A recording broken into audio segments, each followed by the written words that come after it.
give a boot camp for those of you who are interested in getting into tech, interested in honestly changing your life, changing your career, and doing something different, right? So we're going to have about 2 hours of session a day. So thank you for everybody that's joining here in class. I see a lot of my normal people in class. I encourage that participation. Also, like I said, we'll cover the first half of being an SDR and BDR. And I'll repeat the questions for those of you on Instagram, just because I got them in my ear and I don't want to, get any sound interference here. All right, so let's go ahead and get started. Guys, let me see who all's here. Let's make sure everybody's in. Okay. Quentin. All right. If anybody pops out of the class again, Quentin, if you pop out of class like that again, just send me a message. Just send a message in the chat so I can add you back in. Because if not, you'll kind of be you'll be able to see everything and hear everything, but you won't be able to speak. So just let you know. All right. So key points that we're going to cover today is we're going to understand kind of what the roles and responsibilities of being an SDR and BDR are. We're going to start to help you develop some essential skills for success. And then, eventually we'll get to the hands-on experience with industry tools and techniques. So if I had to ask the question, we talk about what is an SDR, what is a BDR? I think it's something we hear about a lot, right? And also I'll post later some roles, just because I've been, I'm always on the lookout for roles that are applicable to our courses, what we talk about. And we have a lot of different people who are at different levels in their career, right? I have people who are already seasoned salespeople who are interested in learning about technology. I got people who, maybe do some sales adjacent type stuff, but want to get into technology. So what we're going to do is I'll post some of those roles with some of the companies like Adobe, Oracle, SAP. I've seen some good roles out there that are available to, let you know that there are plenty of roles being hired. If you follow me on LinkedIn, I repost them every day. Probably 10 to 15 jobs is my goal every day, just to repost and let people know, not specifically just SDR, BDR jobs, but any jobs that are in sales. So, all right, let's get started here. So when we talk about the role of like an SDR and a BDR, like the thing that comes to mind is, we think it's like this entry level and, it's just kind of like, all right, well, what do these roles do, right? SDR, BDR to me is kind of like when you think about, maybe if I draw an analogy to sports, for example, so something like, football, right? Like you don't just go right into the NFL, right? You got to, go through some high school ball, some college ball, things like that. And those are the things where you learn the basics, learn how to kind of play the game, learn how to develop a skill for problem solving, for, selling solutions, for understanding the products. And I think that's where your SDR and BDR roles lie. So for me, if you are transitioning from, something that we've talked about it before, where you have kind of the skill set of a salesperson, Ahmad's not here today, but Ahmad is like a teacher, right? And he wants to transition obviously into tech sales. I think SDR, BDR is kind of a great place to start because he has the skill set, and teachers have the skill set of communicating to a large group, transferring knowledge from one place to another, being able to speak and present to large groups, right? Working with business decision makers, I call them, which are parents. So when you think about being able to, reproduce that skill set, right? This is where you get to kind of practice that over and over again. Now, depending on the company, and I talk a lot about the variability of companies. So, Microsoft, Google, Oracle, SAP, ServiceNow, Amazon, they have different ways that they do different things. But then when you talk about some of maybe I don't want to call them second tier, but just not, the major tech companies, the companies that are trying to sell a new solution into new customers. When you think about that, there's your opportunity to really be a BDR, SDR. That's where you're going to do more of a cold calling, more of a, hey, we have a new product, we have a new solution. We would like people in your organization to, embrace and maybe learn something about it. Let's talk about what your problems are. As an SDR and BDR, what I really believe your true job is to just really seek out problems at the customer.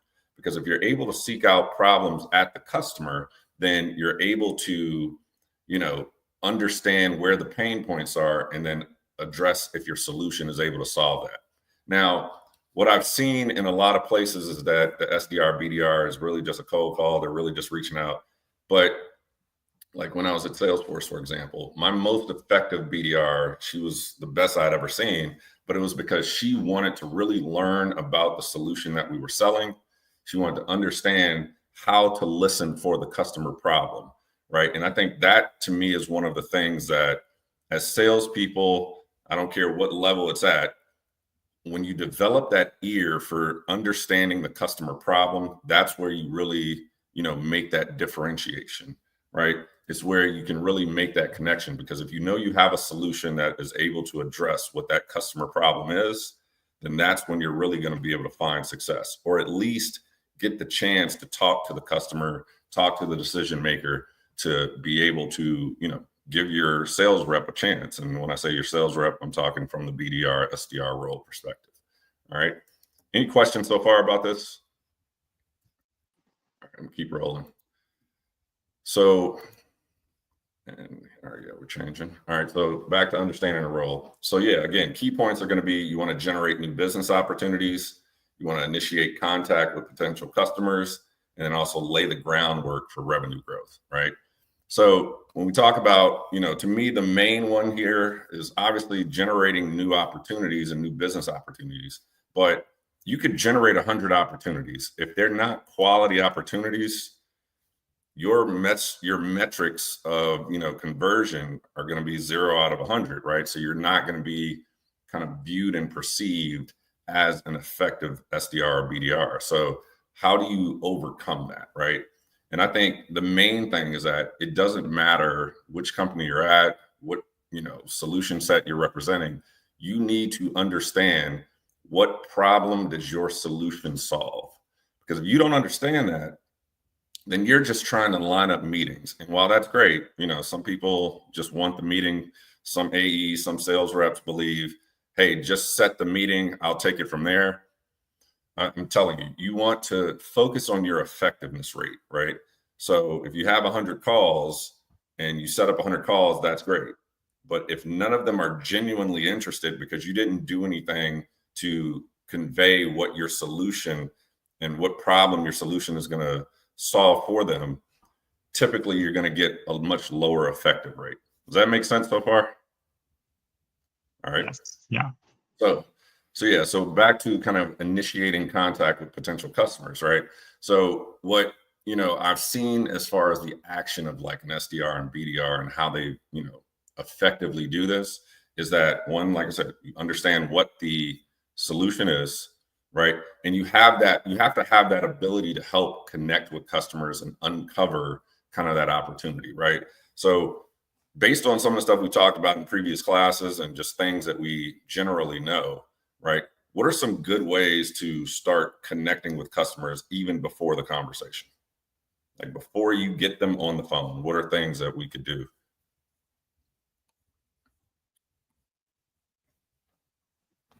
You gotta come off mute, guys. It's participation time. I mean, you definitely want to kind of ask people in the company, like, what's the pain points, what's going on with the company, understand it more before you really talk to them, because if you don't understand what they're struggling with, you can't really sell to them as easily. Right. So that's a good one. I see in the comments on Instagram, research, that's a really good one. And that's kind of what I'm looking for, right? You should know who you're calling before you actually call them, right? And what I was kind of leading you towards is, like, we talk about that AI stuff, right? So you think about AI and you think about research. I see it. There you go. You talk about AI and its capabilities. We have a tool now, and I mean, Google was there, right? But AI takes that even to another level, right? And what I mean by that is that if I'm calling XYZ company, I know my solution solves problem number 2, right? I need to start making that connection before I get them on the phone. Because if you think about you just calling someone, hey, I work for, ABC Technology, Want to see if we can have a conversation with you, or we could set up some time to talk and let you know about our new solution. Right? That's the unprepared version. The prepared version, went used ChatGPT, Copilot, Gemini, whichever AI you prefer. You research the company, you understand what the company's goals are, right? And you can get a report of all this in maybe 2 prompts, 3 prompts at most, right? So then you go, hey, here's what the company wants to do. Here's where their goals are for this fiscal year. Here's their performance from the previous fiscal year. Here, let me break down the departments and understand what these departments do. I went to the 10K or annual report. I saw that, there were some challenges. I looked up some articles. Here are the challenges that we know they're facing in the market from an operations or a finance or whatever perspective, right? The person who leverages that AI to be their true assistant, which is kind of the whole, wow of it, to be their true assistant, do a lot of that groundwork for them, and now gets on the call and says, hey, Mr. Mrs. Finance person, from my understanding, you face these issues. This has been in a company level. We wanted to see how you were addressing it. I have a solution that can solve it, but I want to just get some more understanding about what challenges you're facing, what we could do better, how we would be able to partner and help you. That person's going to set a lot more quality appointments than somebody who's just trying to get through a call list, let's say, right? So think about the preparation that goes into that. And again, if you're measured as a SDR, BDR on your effectiveness rate, on your conversion, or you get paid if it gets closed, right? So you get 100 leads, you get a certain number of effectiveness, right? Where the appointments actually went to the next step. Some companies will pay you at that point, right? But then there's some companies that will pay you when it goes to the next step, but also when it actually closes, you get a percentage of that, right? Think about how much more income you can generate for yourself if you just put in the extra work. And it's not even really you doing the work. It's you asking AI a couple questions that you replicate across every customer. It's not like you have to ask a different question for every customer that you're looking up. Now, you do need to understand maybe the different departments, the different, geographies potentially. But if you really think about, putting in that extra work is really going to be what differentiates you from all the other people doing the same job, right? And then that goes back, I won't get off course, but that get back to the resume point, right?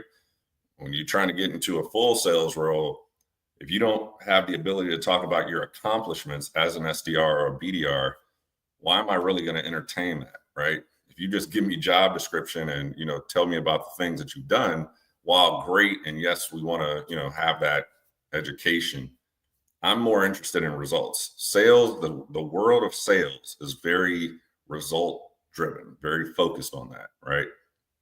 Let me pause for questions or thoughts. And same thing in the comments. Feel free to ask any questions, share any thoughts in the comments. Not, I'll keep rolling. Good. All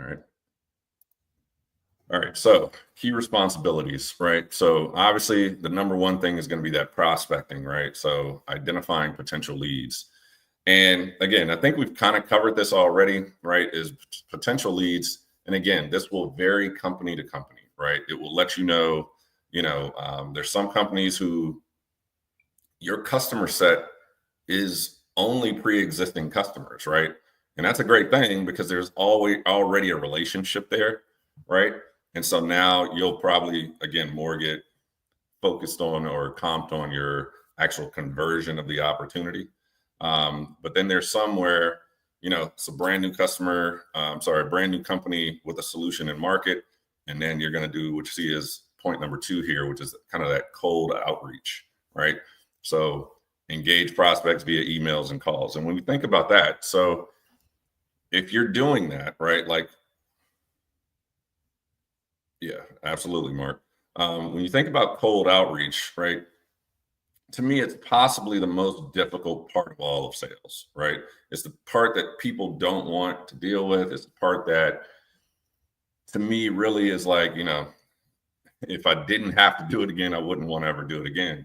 But that cold outreach and the ability to master that is, to me, it's just one of those things where it's like, once you understand how to do it, once you figure out, kind of the method and how to best execute on that, it's really going to be the thing that changes your career going forward. Now, again, we talk about AI, and we'll get into that section in about 2 or 3 weeks. But when you think about AI, and you've probably seen it on commercials now, right? There's AI that writes the emails for you. You know what I mean? So I have my own opinions on this, right? Where you could have the AI write the emails for you. The only thing I worry about with that is that they'll all start to sound the same, right? And then customers will just all ignore them the same. So what I want you all to think about is that if you do get into a role that has cold outreach via calls or via emails, like, what can you do to really differentiate yourself, right? Like, how do you stand out from everybody else who's doing the same thing?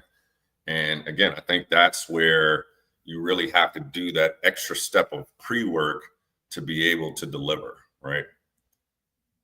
So yeah, Kenya, that's a good one, right? Like, using tools like that, right? Helping, there's a lot of different tools out there, and we're going to get to some of them later.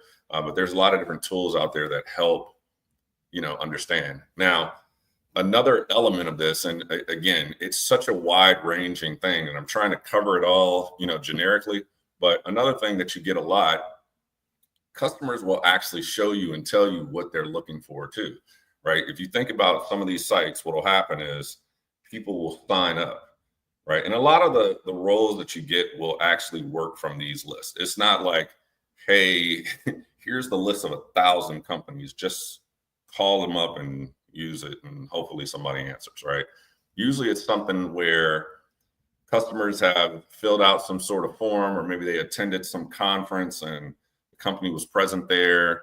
They asked for more information, or they filled out something on a site because they were looking up a solution. Or what I've also seen in some of the like LinkedIn products, for example, where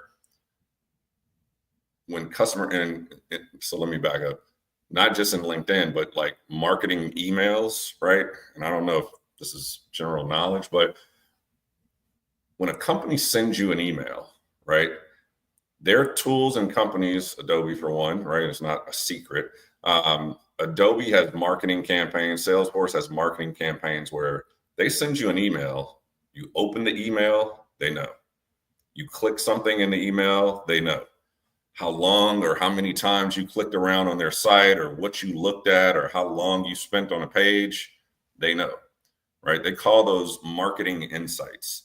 You ever notice, real world example is, and it's also Adobe Insights. When you go to a website, you're thinking about buying something. So you go and, look at a hotel, or you search for a trip to Mexico, or, anything like that.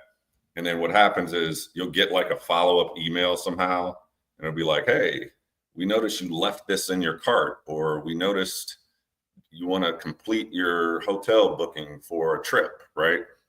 Like, companies know all this. The thing that you've probably seen a lot more, because now they have to disclose it, whereas before they didn't. So it seemed more like magic, like with cookies. You know how you have to accept cookies all the time now? Mm-hmm. Anybody Oh yeah. Oh yeah. Yeah. And the reason for that, cookies are basically what are tracking you, right? So I'm on the fence with that, right? Like, I think there are situations where I'm like, yeah, I don't want them to, know what I'm doing. But then sometimes it's just like, why fight it, right? Or, if I'm interested in something and maybe I got distracted before I checked out, or maybe, I was looking at something and, like I said, whatever happened, and I do want to go back to it and finish that, I don't actually think it's always a bad thing, right? Now, obviously, yeah, you have your privacy and things like that, fully understand, but just imagine that in the corporate space, right?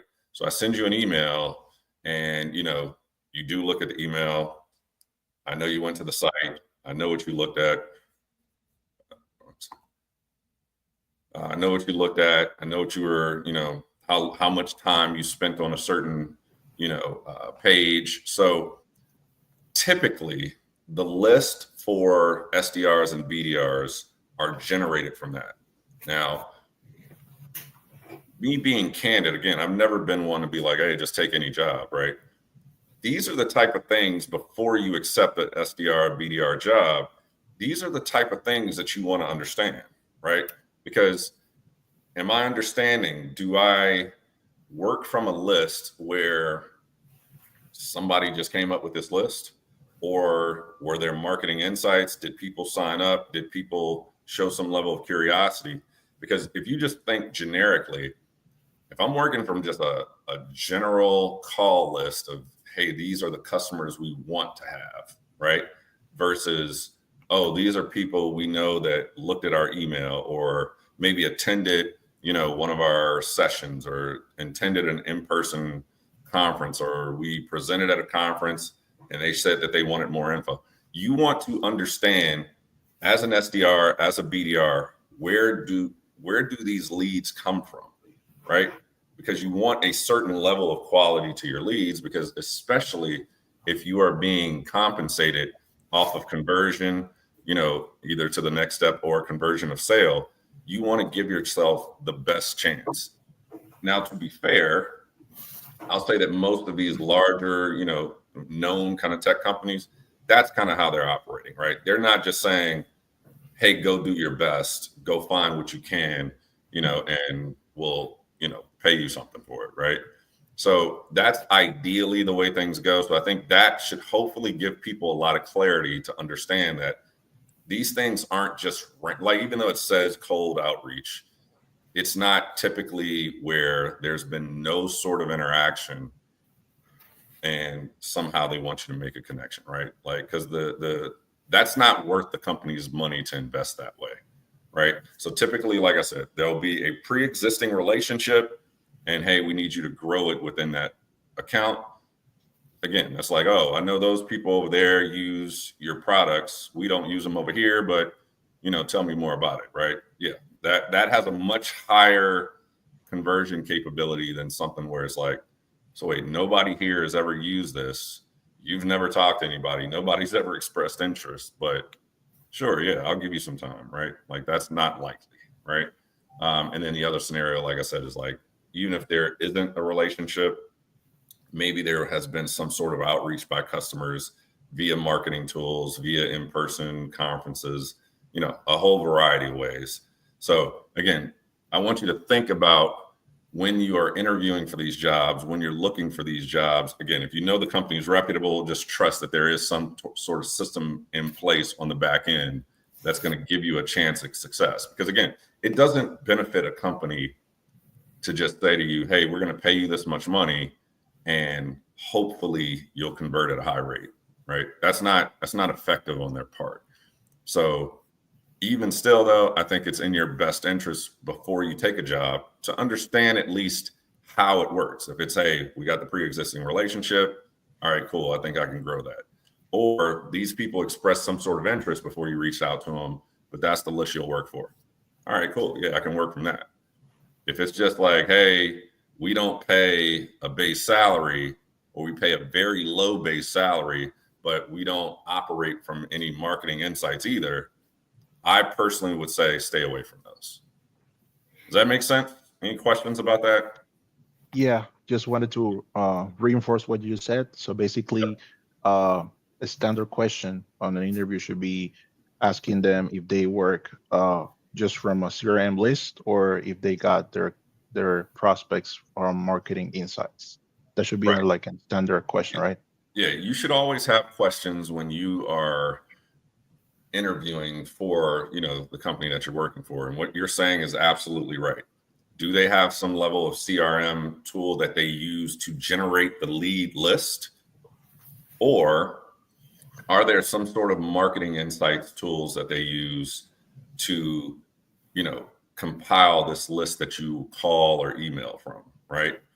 The other component, again, that I said I would also support or encourage would be, is there a pre-existing relationship with these customers, right? So does your company have, are we doing internal cold calling is what I say, right? So maybe, we got 100 users in the finance department and, 300 users in the operations department, but now we're trying to get to marketing, and now we're trying to get to sales, and now we're trying to get to, the frontline workers or something like that, right?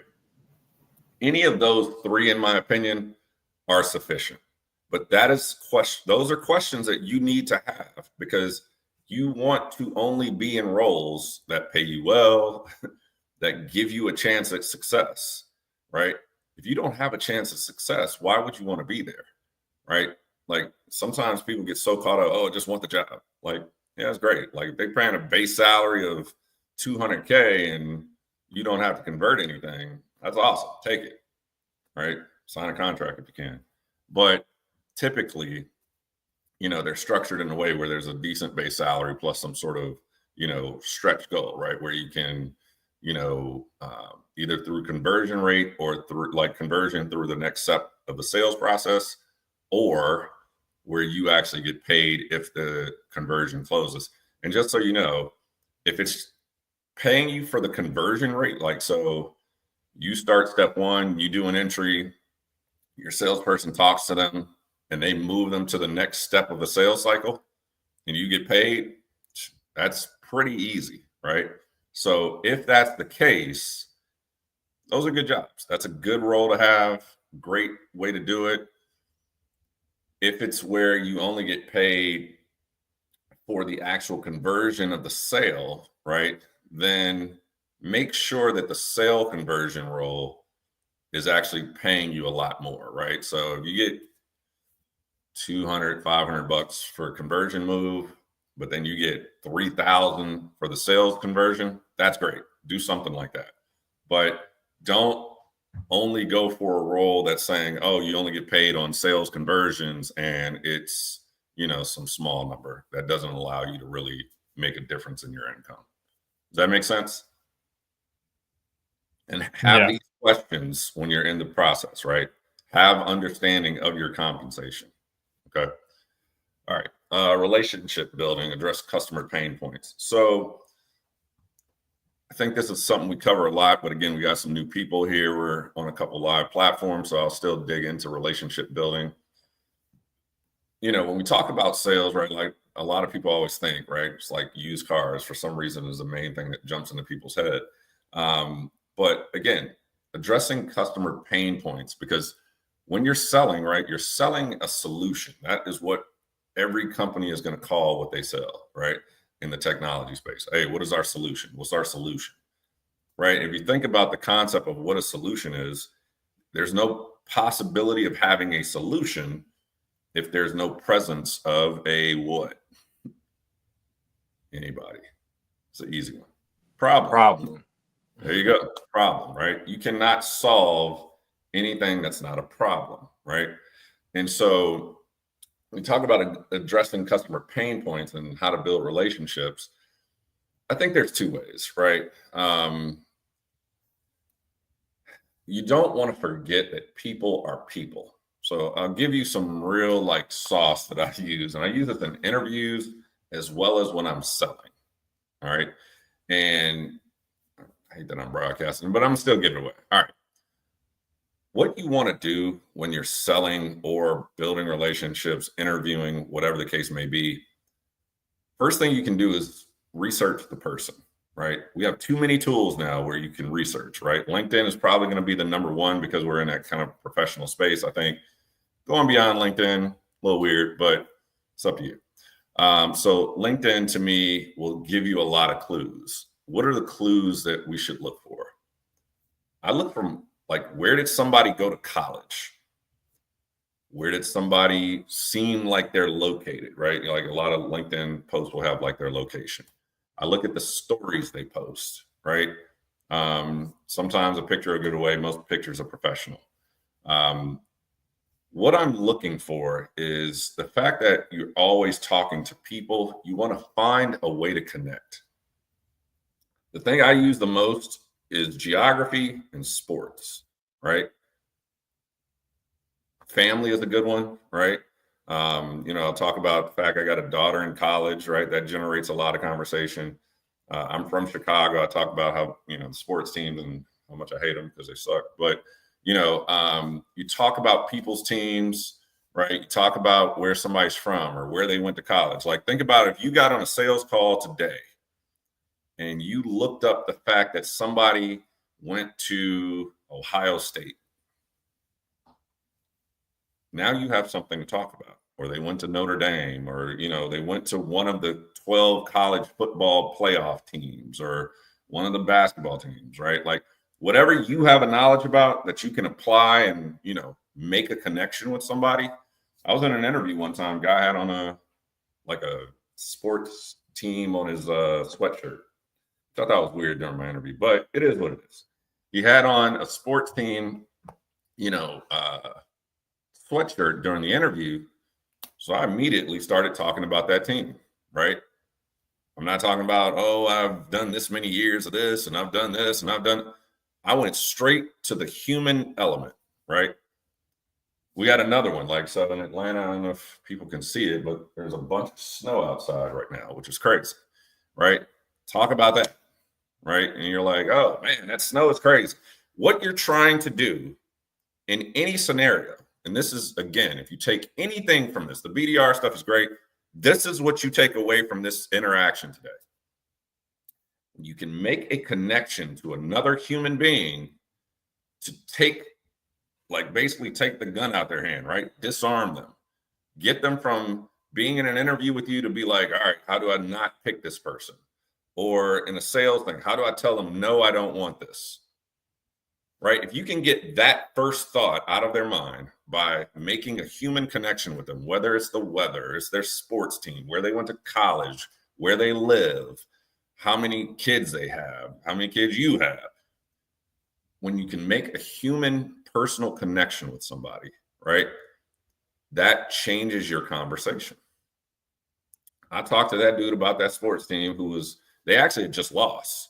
But I was like, yeah, man, I like their program. I like what they've been building up. And I genuinely did, but it's not always required, right? Just be able to talk about it. And then you make that connection with somebody. Now what happens is, this is a person, not some stranger in front of me that I'm trying to disqualify in whatever kind of way. Does that make sense what I'm saying there? If you really think about what I'm saying, right? Ahmad, you got something to say. Go ahead. Oh, yeah. No, I was just thinking about, you know, I'm a teacher and all. And one of the ways when we have parent conference and, you know, a parent is, you know, she's going to come to the meeting, you know, mad or whatever. One of the ways is just kind of make that instant connection. Like if she got on, like you said, football team jersey or some kind of connection, when I see her, I just kind of break the ice, just kind of make that connection. That diffuse her a lot. You know what I mean? When we're coming into that meet, I know that's like a tactic, but still though, just making that human connection. Hey, I'm a real person. You're a real person. And it just kind of makes the meeting go a whole lot better. You know what I mean? Exactly. And it lets her defense down too. Yeah, and like with a parent, you know, and for those who can't hear, so Ahmad's a teacher, he makes a connection to the parents based on, you know, like you said, what they got on a sports jersey or shirt or something.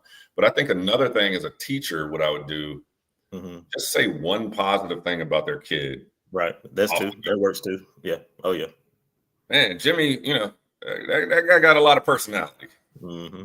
Right.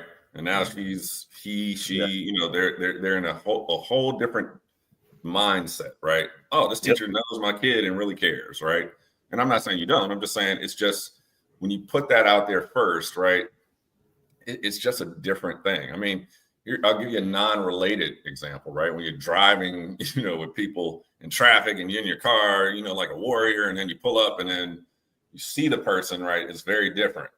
Or when you have something in the parking lot, I want that space, right? But then you walk inside and it's just like, all right, yeah, maybe it wasn't that serious, right? Like, yeah, you know, it's making that human connection, I think, applies to this in a huge way, right? And that's why I say you do the research on people, right, and their companies. And a lot of people, if you see somebody, let's take a different approach to making a connection. You know, you got a meeting or you're calling this person, that person. Even I think in email, you could probably start to do this too. But you see somebody's been in a company for 20 years, 15 years. Like that person's committed a significant portion of their life to a company, right? And what if you just say something to the effect of, you know, hey, you know, something about something positive about the company is what I would start with, because clearly they feel a certain way about that company, but something positive about the company and something about maybe their experiences, right? Or the different roles, right? And then now it's like, oh, all right, you know, again, you're just trying to disarm people to get them away from no, right? Everybody just wants to say no so they can just move on, right? And if you can disarm them before it gets to that point, now you can have a real conversation. It's not always going to work, but at least, you know, it just changes the impression. It changes the interaction, right? When, you know, because I mean, think about people that call you, you know, with the spam calls. We get a million of them every day. And, you know, I've told people politely, I'll be like, oh, I don't want this. And then they just keep going. And then you're just like, all right, I'm hanging up, right? You have to find that way in this realm, in this interaction, to make that connection. And like I said, doing the research is what's going to do, you know, serve you the best, right? It's the same with selling a product, but also to make the connection to the person. So, you know, that's a long kind of conversation on relationship building and addressing customer pain points. But to me, focus on the person or the role or what they do before you start selling to them. I think it highly will increase the output and opportunity of what you're trying to accomplish. All right, next slide here. All right, so what I did here is just kind of like gave you like a career ladder, career path, and apologies to those who can't see it. But what we have here is career path. So I say stepping stones, right? So to me, when you start as a BDR, you can go to kind of one of these 4 different places, right? So the 4 different places are like account exec or sales specialists, customer success, possibly sales engineering, and I'll explain that why. And I also think it's a foundation for leadership in tech sales. And you're like, oh, that seems crazy, but it's really not. So let's talk about these topics here. So how is an SDR BDR kind of a stepping stone for AE and sales specialists? I think it's the natural progression, right? It is taking the hard part of the AE and sales specialist roles and really just having it in a concentrated role, right? Because all people care about is conversion, right? At the end of the day, that's all your company cares about. That's all your manager cares about is, are you able to be an effective salesperson, right? And it's via communication, it's via, you know, conversions, it's via kind of that relationship building we just talked about. And again, if you're doing it right in the SDR BDR role, you're also learning the products, right? I think a lot of companies are going to tell you don't really need to know the product that well, right? You're just there to set up the meeting. But this is where you have to be selfish for yourself and focus on, hey, this is how I want to be better. This is what I want to do to advance my own career. I understand that this is just a role, you know, that's helping me get to the next role, right? And again, I'll post more of them. SDR, BDR roles are being compensated pretty well, right? I think to be kind of, you know, what some people want to refer to as entry level, I don't know. I don't always call it entry level, right? Because they have different variations of it and it's different at different companies. I mean, you go back to the Big Tech Money site, look at some of those videos.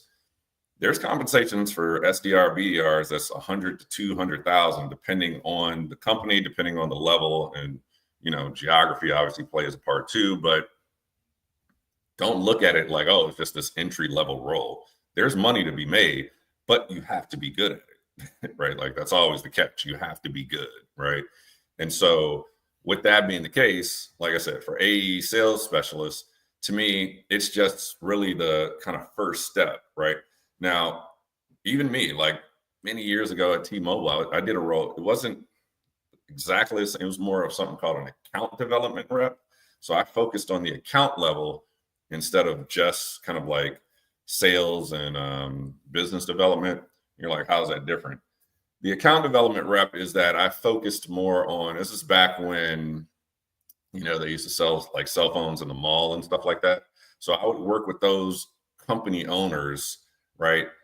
More in person versus, you know, kind of the remote role stuff now. But I would work with them on how to essentially sell a cell phone and make it profitable, right? So again, it was more account focused.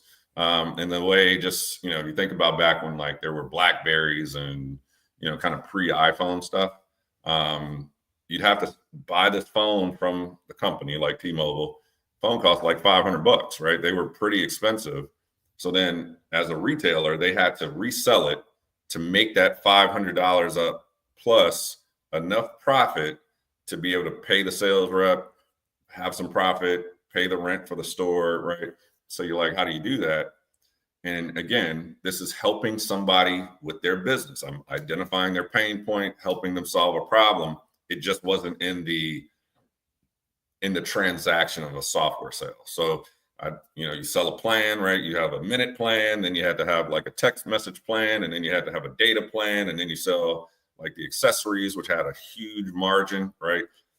Phone case costs $30, but it costs the owner of the store $1.50. You know what I mean? So accessories and all those different things, and the more of those you sold, the more profitable you were.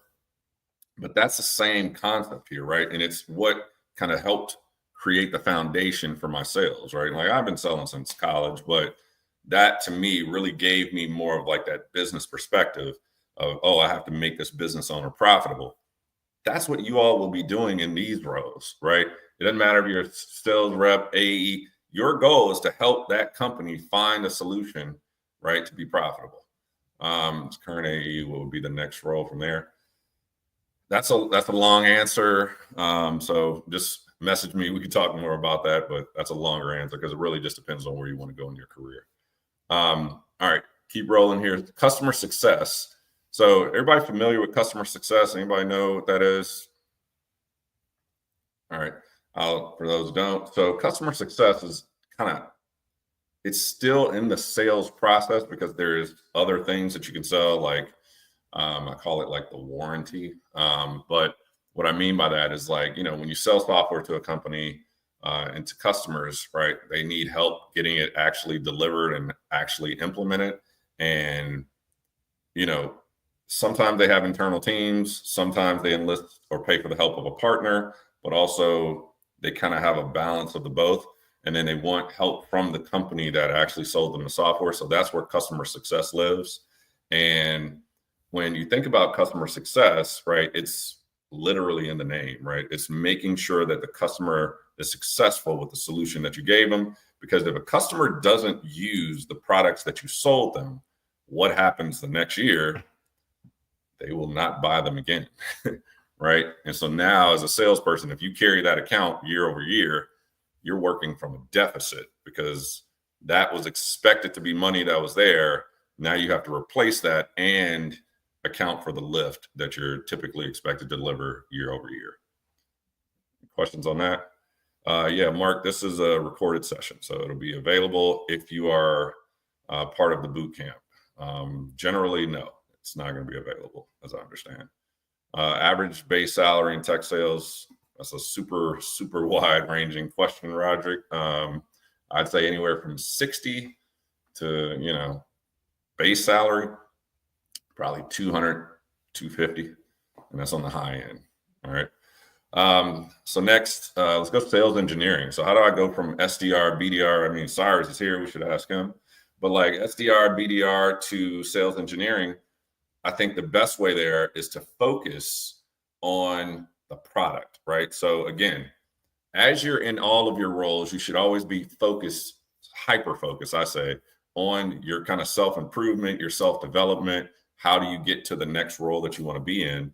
And I think if sales engineering is where you want to be, you have to kind of take an extra step. And going back to that BDR I said that kind of was the best I've had.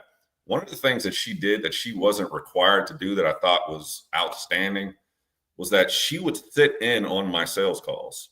So like when I had the actual sales call, all she had to do was get me to get it to the next step. She would sit in on the sales calls so that she could learn how I was doing what I was doing, right? And then sometimes we had a sales engineer on the calls, same thing.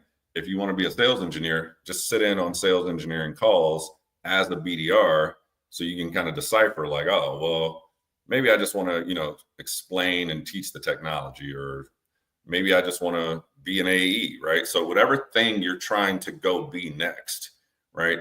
When I became a sales engineer / call it TSP at Microsoft at the time, technical solutions specialist, the way I learned how to do that job was I would sit in on the calls of my colleagues who were like more seasoned than me.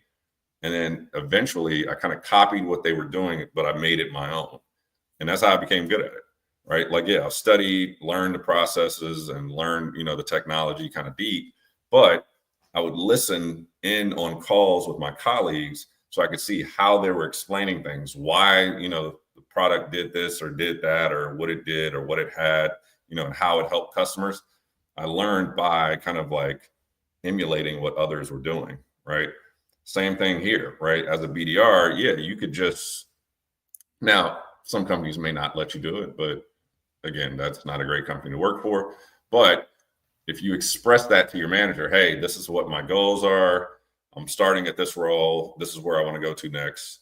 Let them know, hey, I want to be able to sit in on some of these calls so I can understand how to go to this next role, right? That's the type of thing you have to be, own your own career, right? Like be in control of what you're trying to get accomplished. And that to me is how you get to those next steps. And then when I say foundation for any questions on that part so far? Questions, anybody? All right. And when I say foundation for leadership in tech sales, to me, like I said, these are the kind of critical things that you want to understand. So when you get to kind of a higher level, like where I'm at here, when you manage sales teams, one, I want to know what to look for when I'm hiring people. Two, I want to make sure that the salespeople have these critical skills to be able to do these things. And like I've been in situations where I took over a team and then realized like none of them know how to sell. Like they don't really know how to do it, right?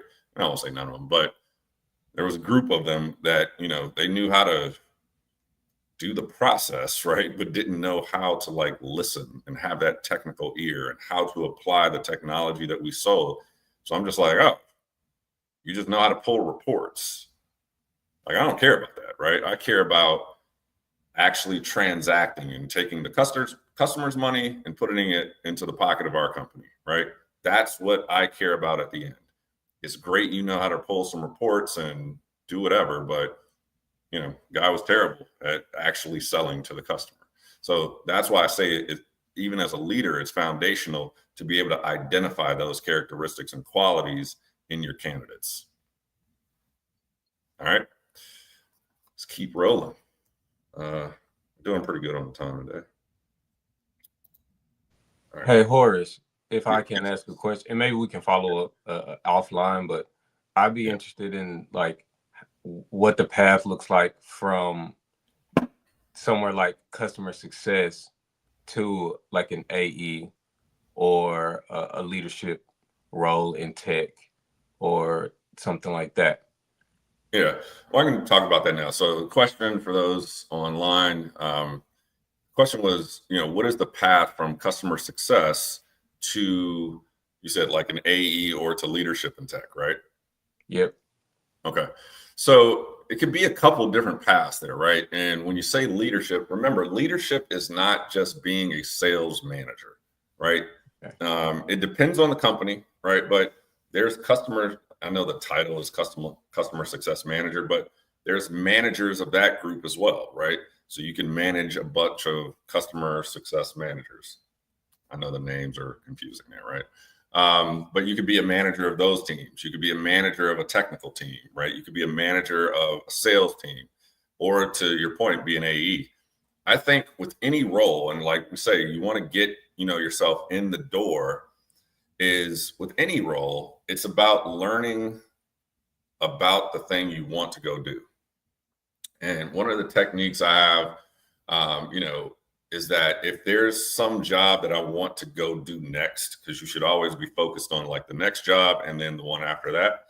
But if there's a job that I know I want to go do next, I go talk to the manager of that job. Everybody normally wants to go like, oh, I want to go be an AE. Let me go talk to an AE. And this is more of a, if you're in a company and you want to stay in that company. So let me be specific about that. But if I'm in a company, I'm in a CSM role, like you're saying, I want to go be an AE. I'm not saying don't talk to an AE, but what I'm saying is that in addition to speaking to an AE, go speak to the people who hire AEs, right? Because what that will do for you is help you understand the expectation, what they're looking for, right? And best case scenario is you want to get a checklist, right? And a lot of management won't do this because I have my reasons why. I won't get too deep into it. But if you can get like a checklist, like, hey, would you be willing to get checklists or give me like the top 5, top 8 qualities that you look for, things that you look for in your AEs or in the people you hire? Typically, they'll give you that, right? Then I would add the element of, all right, well, I'm coming from this and wanting to go do that. So is there anything additional that you would want or expect from me or think that I would need to develop to be somebody that you end up hiring? What then happens is now you have a set of goals that you can now accomplish, right? And like I said, make it like a checklist. So if it's 7 things that they gave you and then, make it 8 with, because you're coming from this role, now I can go knock out that checklist, go have another meeting, say, hey, look, here's how I've done all these things you've asked about, right? Now, what would prevent me from being on your team? Right. And then now they're going to have to either BS you or they're going to be like, man, this person took initiative, did everything I asked them to do. Hey, when I got a role open, I'm looking for you. I'll look out for you. Right. Or at least give you a fair chance. Right. So that to me is that you have to have that plan. You have to plan it out to a point where you're following some sort of guidance. Right. You can't just think like, oh, I talked to an AE and this is how they do it. So let me go, do that. Because what if they're the worst AE on the team? You know what I mean? Like you're following the worst. You see what I'm saying? So that's why I say you follow the advice of the decision maker, not of just someone who's doing the job. When you're talking about somebody who's doing a job, you want to follow, or at least consult with a couple of those people so that you have kind of, some variety in your information. That makes sense? Yeah, that makes perfect sense. Thanks for that. And you can use that same game plan if you want to move from like CSM or maybe technical solution specialist to maybe like sales specialist or sales engineering. Okay. Absolutely. Right. It's no different, right? The framework of how to get, from any role to the other role, pretty much the same, right? It's just like with this, right? People in the boot camp, you all are trying to get into tech sales. So it's like, I've created this course and I'm like, these are the things you need. Like the thing that drives me the craziest when people tell me they want to get into tech sales, people in the class already know what it is, hey, I want to be in tech sales, but I'm not technical. Okay. Right. Like nobody cares. Like, I think there's this delusion with people these days, right? Maybe it's a generational, I don't know what it is. Social media. It's like, oh, I just want to go do this thing and it should happen because I want to do it. I'm going to bring it in. No, man, go put in the work, right?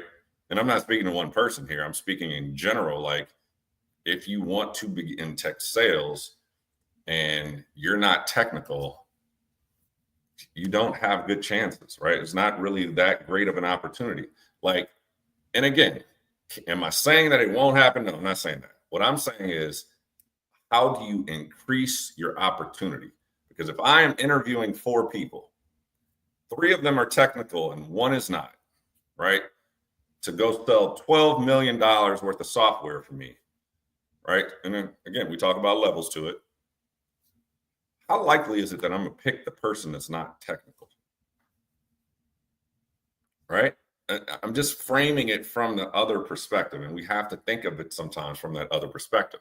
Now, SDR, BDR, can you not be technical? Absolutely. Right? Because it's more of a role level where it's like, all right, here's something you need to learn how to do. Here's a set of skills that you need to learn. So yeah, that's a much better opportunity where you could be. But to be a sales engineer and not be technical, like you usually want to have some level of technical that you can show, or like, and we talk about this in the course, right? I don't like to generalize, but there's things that we can do, right? Like Ahmad, we talked about. Yeah, you're a teacher, so maybe you're not technical, but you do the things that a salesperson does. So now you just got to add the technical. Ash, I actually got a clip that we from what we talked about before, when Ash had like, was a problem at work. He had some of the stuff we talked about in the course, and then he was able to apply the course stuff to a past problem. And he didn't actually do it. But again, if I'm interviewing him and he's telling me about something that happened at work, problem that he had, how it didn't work out, but then he's like, yeah, but I did some extra work, you know, went and learned this, took this course, invested in myself. And then if I could do it again, what I learned from this cloud computing stuff that I, you know, was researching and blah, blah, blah. And this is how I would have fixed that problem. Me as an interviewer would be like, wait, so you didn't actually do this, but you kept thinking about it beyond the problem. You went and invested in yourself. You learned something new. And then now you're still telling me how you could solve that problem in retrospect. All right, man. Yeah, come on. Let's talk more. Let's get you to the next steps. I want you to talk to these other people and see if they can agree with me that this is a good person that I would want to bring in, right? Because it's great if you are, it's the easy hire. The jaded hire is somebody who just, already has done the job, right? I'm actually not a proponent of that all the time, because why do you want to go to the same job? That's always a question for me. Why do you want to do the same job that you're already doing? Are you running away from something, or are you just kind of trying to change? You know what I mean? Whereas somebody who's like, oh yeah, I invested in myself. I got some experience, right? Here's the experience I have, and here's the problem I identified. But then with my additional work that nobody paid me to do, I paid to go invest in this. And then this is how I would solve that problem now because of what I know now. Think about that from the interviewer's perspective, right? That's what we're all here for, right? So when you think about it in that context, and again, I got the video, we'll post it, we got to clip it up and stuff. But when you think about it from that perspective, it's like, yeah, that's different, right? Am I answering your question there? Yeah, that answered my question. Completely. Okay. Mm-hmm. Yeah. So it's I know I went a little bit further on it, but the point in that is just that we're all here to make the effort, right? And I saw him yesterday. If anybody watched the game last night, right? Nick Savin was going crazy about that fumble from the guy from Ohio State, right? Because not the fumble, I'm sorry. The guy got up and hit a guy in the face, cost him 15 yards, and the team was just going downhill. The guy redeemed himself, though. To be fair, the guy redeemed himself, right? Right before halftime. And it was like 2 minutes after Nick Saban pointed it out. But the reason I bring Nick Saban up is because I see this more than I've ever seen it before. And he talks about high performers and mediocre people, right? And what he says is that high performers don't get along with mediocre people, and mediocre people don't like high performers. Let's dig into why, right? And this still is applicable to what we're talking about today, right? Because you're either one of the two. And the differentiator is that the mediocre people are like, man, look at them always working hard and always doing great and always making all this money. And, I'm just trying to show up and get this check and go home. Anybody who's in that show up and just get, like, sales is not the place for you if you're mediocre. And I've had people that I've managed that were mediocre, like to the point I didn't even want to fire. I just wanted to get them away from me, right? And I don't generally, I'm being real with you. I am being real with you. I don't like people like that because they will want to bring you down to where they are.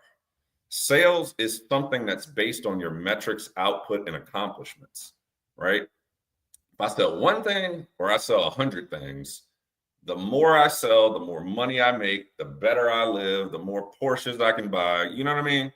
Versus, oh, well, I sold, my job was to sell one. I sold one. Yeah, man, get out of here, right? And that's something everybody listening live in the class, that's what I want you to focus on. Identify where you are. And if you're here, typically you're going to be in that high performer because it is a Saturday morning and you're investing your time here versus having coffee or sleeping or whatever. I don't know what people do on Saturday. I'm here, so I don't know what else people doing on Saturday mornings, right? But my point is, like, that's where, with all of this, right, I'm giving you all the information and how to do it, but you still have to have that element of where do I fit and what am I doing, right? Because I'll tell you, at 2 o'clock on a Saturday afternoon, I'm going to be on a Peloton trying to kill people, right? Like, I'm always trying to be in the top 5% of the class. It's just the way you have to wire yourself. You have to live your life a certain way, right? Anybody want to join me, let me know. But that's just free game I'm giving right there. All right, let me get back to the course here. Quentin, you struck a nerve, so yeah. All right. That was good because I asked about the framework, but you also gave us the mindset too. So the mindset is the most important thing, bro. It's the most important thing, because you're going to get a bunch of no's, right? Like, a lot of people are just going to be, because again, you have people in your customer. Here's again, free things that you don't even think about. There's people in your customer who just go to work, right? And this is actually, again, relevant to AE last week and to BDR. This is something, and this is possibly the most valuable thing I'm going to tell you about, right? Even it's right there with the relationship stuff. You have to identify the people that you talk to. And this is why I say do the research. Let me give you an example. I was at another company, and first like main meeting with the customer, I was talking to this guy and in the meeting, and his title, and again, I'm not judging people on their titles. I'm judging them based on my need for somebody who cares about their customer, or I'm sorry, about their company, which is my customer, to make a decision that benefits the organization. Because when we work in these roles, I don't sell software to 8 people in a company. I sell it to the company, right? Because the company needs to make money. Company is what pays everybody's bills. Company is what addresses their own customers, right? There's a lot riding on these companies, right? Somebody name a company. Name any company and let's talk about it. Let's break it down. Let's see. Microsoft. Coca-Cola. Yeah. Coca-Cola. Let's go with Coca-Cola. Microsoft's a homer. I don't want to do it. All right. Coca-Cola. Not a great example because of what they actually do. But still, Coca-Cola has probably 50 to 100,000 employees, if not more. And for those who are on the live, it's Coca-Cola. So you think about a Coca-Cola, they got 50 to 100,000 employees that earn a living off of that, right? They have billions of customers. It's actually, Coca-Cola is one of the top 3, if not number 1, of the most recognized brands in the world. You could go to the rainforest in Brazil and people know what Coca-Cola is, right? And so my point in that is just they've done a great job at that. But people, like I said, livelihood depend on it. Customers depend on, having that refreshing drink, and they own so much stuff now. The point I'm making is that if I go to Coca-Cola and I'm trying to sell something that keeps the identities secure for all of their employees, right? So that they don't get hacked and then brings a company like to a ransomware or whatever. If I'm meeting with somebody at that customer who just shows up to work because they get a paycheck and all they care about is getting their paycheck every week, every 2 weeks, right? That's not someone I want to talk to, right? And it has nothing to do with who they are or their level, but what it does have to do with is that if I find out that that person doesn't love Coca-Cola like the CEO does, or like the leadership does, or the founders do, they're just making a decision that keeps them comfortable, right? And what I mean by that is I could be trying to sell them something that either makes them think, it doesn't even have to be the reality, but makes them think that, oh, they won't need me anymore if they buy this. Or my job becomes a little bit harder because I have to learn something new if they buy this. Or what about my department, man? They could phase us out because, this is what we do. And they're trying to sell something that we do. So now you talk to somebody in an organization that's one of the most recognized brands in the world who they only care about them. So they're going to go against what you're trying to sell them, right? So that's why when we talk about BANT, right? Budget, authority, anybody remember the rest? Need, timeline. Come on, man. Y'all got to remember this stuff. Budget, authority, need, and timeline, right? When we talk about those things, you want to talk to the people that represent those. So the VP of IT, right? The CIO, the CISO, Chief Information Security Officer, right? The Chief Technology Officer. You need to be selling at that level because those people, by their obligation, those people are looking out for Coca-Cola and all the employees, and they're looking out for Coca-Cola and all of its customers, right? And the future and the shareholders, right? But you talk to the sysadmin who thinks he's going to be replaced by something that, yeah, maybe it'll replace some of the stuff you do. Go do something else, right? But again, if he's mediocre, she's mediocre, that's what's going to happen. And so going back to being a BDR and SDR, that's why you want to make sure that the people you're talking to don't have a responsibility that conflicts with what you're trying to sell. And that goes back to research, which is right there on the screen, right? Think about that. Think about what I'm saying. And, when you start thinking about it at that level, even as a BDR and SDR, you're preparing yourself for the higher sales roles, but also you're giving yourself an opportunity to be more successful in what you're doing. Comments, questions? You got a comment. Go So now that you mentioned that we have to identify somebody that loves the company and it's trying to perform on a very high level, does this also relate to a champion? Because I know that champions are not the ones that normally make the decisions. So it's going to be like more than two people that actually love the company, but on different level. The champion that is going to be like your advocate, and then the person that is actually making the decision, or the person within the decision makers that actually loves the company. So it's going to be two people now that you're talking at this new topic. Yeah, champion is that's a great, I'm glad you brought that up. So champion actually has a slightly different meaning, right? Champion is a champion for you in the customer, but you're right. They are typically people who are passionate about the organization, right? They want to see their organization succeed, and then they see the value in you and whatever your solution set and your company is bringing to their organization. So a champion does have that effect, but no, champions, some of them can have the authority, right? It varies, right? But a champion is a good example of somebody you would want to connect with, right? Because a champion is going to fight for you, and a champion is going to help you navigate through the internal politics and connect you with the right people, connect you with people who are favorable to your successful outcome. So that's a great point to bring up. Yes. Thank you. Yep. I got one question for you, Horace. Go ahead. Question. It's a little bit kind of off of what we're talking about, but I was just thinking, does big companies like Coca-Cola seem like they would already have some of the products, say like what Microsoft would offer?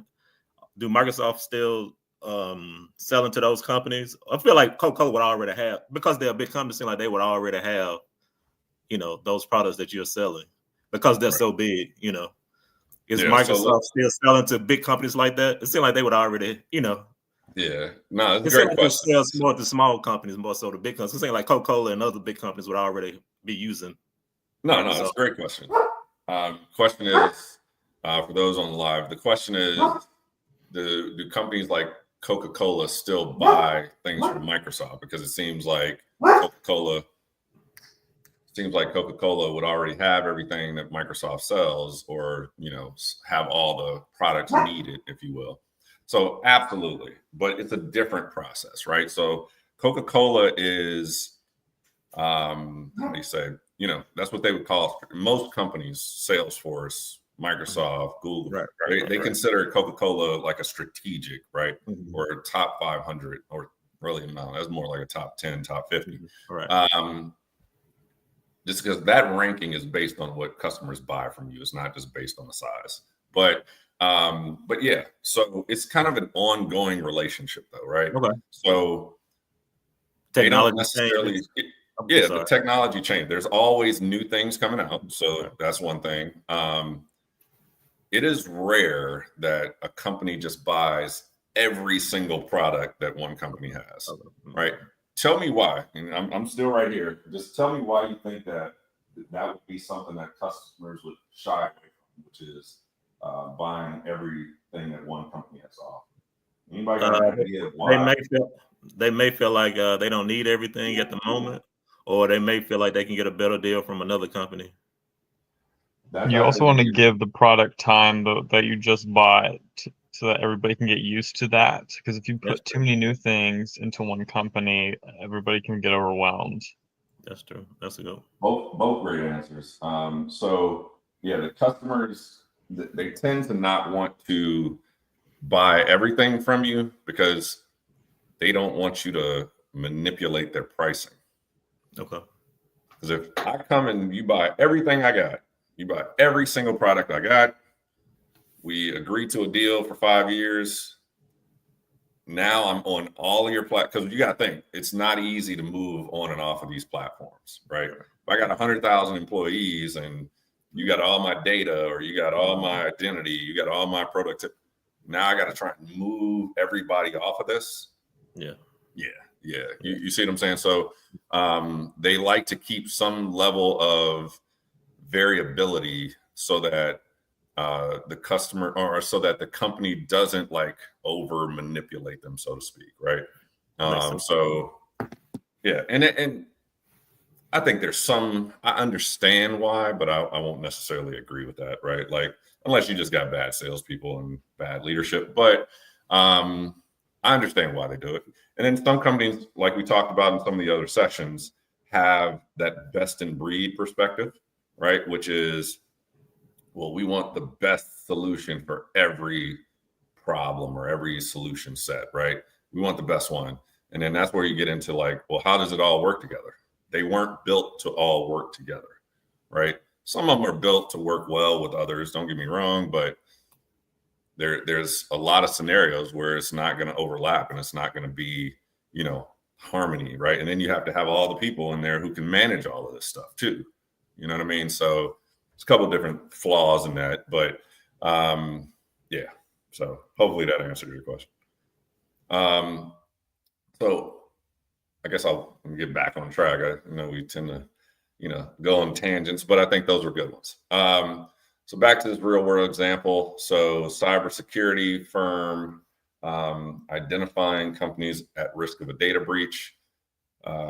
That's almost too easy. Like a data breach, with a BDR calling up, it's like, oh, we saw in the news that you had a data breach, right? So now we need to, offer you this. They're going to always be listening, right? So those are easy. You like those gifts every now and then. Research, personalized messages, scheduling meetings. So again, we talked about research. Personalized messages is pretty good. We kind of talked about that from the relationship perspective, meaning that the more you learn about somebody, the more you can tailor the message to that person. So again, I think that's, definitely a good tactic. And then scheduling meetings is obviously the important part. Give me 1 second. All right. Yeah, we're halfway through, so we're good. All right. So let's go to the building blocks. All right. And some of this stuff, luckily, we've already talked about, right? So the building blocks of being an effective, good SDR and BDR. So what I have here is communication, problem solving, and organization, right? So communication, I think we've kind of discussed a lot of that already. The communication is really just, making sure that, it says craft value-driven messages. And again, the caveat to this is kind of, where did the lead come from? Did they express interest, or are you just expanding within the organization or in the current existing customer? Or is it just a pure cold call play? Were they on the site? So that's where you craft that value-driven message. Hey, we saw you were on the site. We want to help you get some more information, more understanding, assign a specialist to you, or whatever you got to say to make somebody feel great about their interaction, right? That's where the communication is. And then it's, again, using and leveraging the marketing tools that your organization implements to be able to be effective in the communication. Problem solving. So problem solving is interesting at this level. I think that's what will separate the great ones, right, from the mediocre ones, to be honest, right? Because if you're just like, oh, I just want to book appointments, that's a mediocre attitude, right? Oh, I just need to book calls. That's it. But if you really give that extra and you're paid off of conversion or you're paid off of actual, sales completion, then you're going to focus on that problem solving, which means you understand the solution, you understand their problem, right? You're going to uncover what they need to do, uncover and overcome objections. Overcoming objections at this level is great. And again, it is something that you use later, right, to be a great AE, sales specialist, sales manager, right? So problem solving is the nature of the sales job, right? So to me, why not implement it from, kind of early in career or early in career transition? Take a pause. Wendy, can you transition to 15-year customer service? Of course you can. Absolutely. And then organization. So organization, we use it like as a place or company, but organization here means how organized you are, right? And to me, depending on the workload you have as an SDR, BDR, right? If it's 100 calls a day, 500 a week, or double that, you need to have, the tools, and usually it is a CRM tool, and that's what Salesforce was built off of, Dynamics and HubSpot and all those different ones. But having something that helps you be organized and truly utilize all the features and functionality of the CRM tool, to me, that is, once you understand, day one or after your offer letter for the role, hey, what is the CRM platform that you all use? Oh, we use HubSpot, or we use Salesforce, or we use Dynamics. I'd start learning that immediately, right? Even before I start working, because that's where you make the money, right? And the CRM tools are so advanced now that it's almost becoming predictive when they start to sprinkle in the AI stuff. And so when you're leveraging and using these sales tools, that's what's going to separate you as well as the passion and knowledge. But the tools and how well you know how to use the CRM tools is what's going to separate you from your colleagues that are just kind of getting the job done. I'll pause there. Any questions on that or why I'm saying that?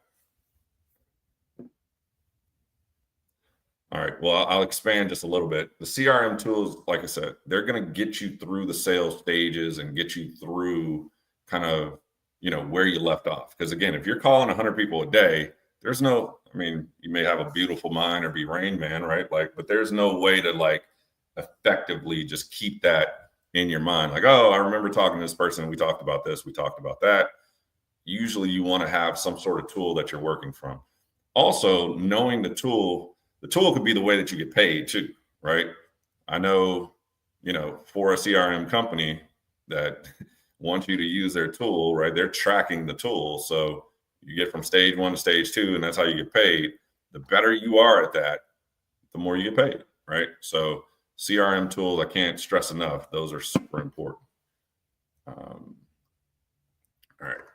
So let's go to the next one. Questions about that? Nope. All right. So again, talking a little bit more about the tools, your SDR/BDR toolkit. So tools and technologies. It's the CRM systems. Again, we talked about this. Salesforce, HubSpot, things like that. Here are the other two that don't get talked about enough, but I think are essential to the roles. And that's the LinkedIn Sales Navigator. Again, depending on the company, they should provide it for you. But Sales Navigator has incredible insights because those marketing tools I mentioned, it's tracking it and tracking kind of your customers, right? From a perspective of what are they looking at? What are they searching? What are they looking up? How does that benefit you, right? How many times did they click on your page or something that you sent, right? So Sales Navigator is a great one for prospecting. And again, prospecting is learning about the person or finding the people that you want to talk to, right? And then lead databases. I know teams I've worked with have used Zoom Info. I got somebody here in the chat on live talking about using Zoom Info. Gives you incredible information, right? The key with all of these, and I would kind of research them all separately. The key with all of them, though, is again, you're only as effective as you can be by learning the tools and actually using them, getting familiar with them. Now, Zoom Info and Sales Navigator typically need subscriptions. Zoom Info subscriptions usually come from your company. I wouldn't say go pay for these on your own, but a way you could research and learn, just go on YouTube, right? Look it up, find some videos on YouTube about these different tools, best practices with all of them, best practices, ways to be most efficient. I'm sure there's plenty of people making money on YouTube telling you how to be the best at these, right? So do your own research. And again, that is your self-development, investment in yourself from a time and money perspective. So definitely get to learn those. Questions? I got a quick question just on kind of some of the points that that we touched on so far, especially when it comes to SDR and BDR. So we talked about using AI to help with research, and then we talk about the importance of being able to make a personal human connection. And now I'm thinking, like, of course we're looking to enter these roles, but now I'm thinking like someone who's in this role, like I wonder if they are equipped with some of these insights and how much more effective is the SDR and BDR that's using, let's say, AI for research, but maybe also optimizing, like, let's say the CRM resources that they have, like HubSpot or Salesforce, like using some of the AI features, you know, in that, like, would that make someone more effective in the SDR, BDR, or being more personable, being better at making that human connection, or is it some combination of both? Like, kind of what's the split there? What's the split there when it comes to being an effective SDR and BDR?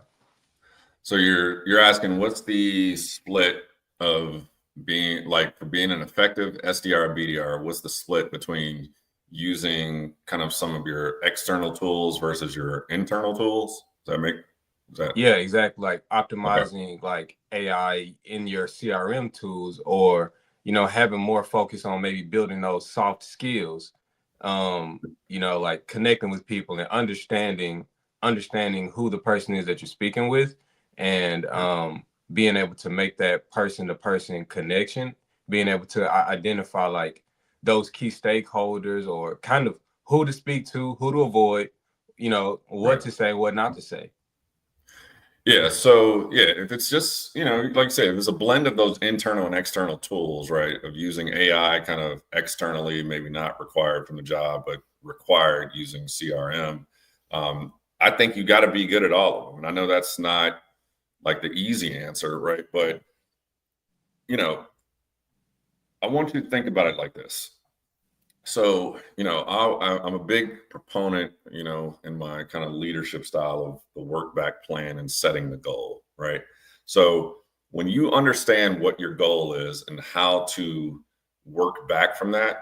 So one of my directs, you know, we were talking about how he could get to a certain dollar amount, right? So we started with the dollar amount. Then we said, all right, here's your quota. And then we went to the calculation tool, right? And then here's how you get to this, you know, you get an accelerator and you sell this many, this is how you get to that output number. And we work back, all right, you got this many accounts, you got this many possible seats, but you need to sell this many seats. You know that these customers are more likely to buy, these are more likely to buy in large bulk, these probably won't buy. So then you segment those customers. And then we create like a strategy and plan. It's the same thing with what you're saying, right? Is that you got to understand once you get into a role, right? Because what you're talking about is obviously already employed. So once you get into a role, you got to say, all right, I know for this, you know, performance level or, you know, commission outcome, this is where I want to be. This is what I need to do. And so for me to get there, here's how I got to get there, right? I got to get this many conversions or this many closes or, whatever the metric is. But then you say, all right, well, how do I get to that? And then now we get to where you're talking about. It's the combination. Can I get to this by just using the CRM tool? Or is it maybe a little bit overwhelming? So I need to do some extra work or bring in some extra tooling to understand better to get, better quality leads. So then I bring in this AI.